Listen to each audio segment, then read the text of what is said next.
Good evening, this is Eric Kolodny with the Epiphany Trading Markets Wrap-Up for Monday, November 8th. The Dow today finished down about 37 points, closing just shy of 11,407.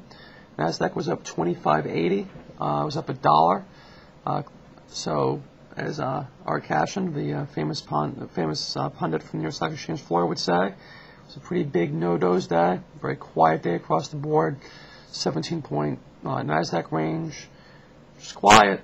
We opened down, kind of sort of stayed there, tried to have a midday rally. Tech outperformed, but very, very quiet overall. For tomorrow, probably more of the same.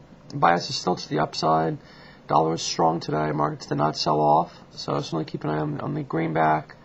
But look for the gains to reassert themselves tomorrow, particularly in Techland, barring any extraordinary news overnight.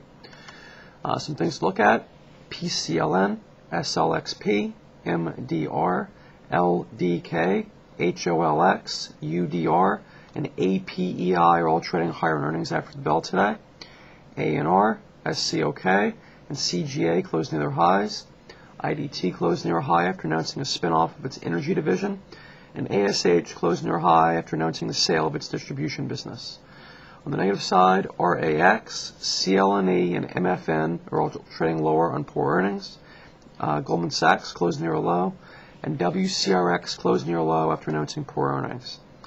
On the calendar in the morning, CRME, DF, FOSL, JASO, MMC, SOLF, TYC. And bless you. And that's nothing to sneeze at.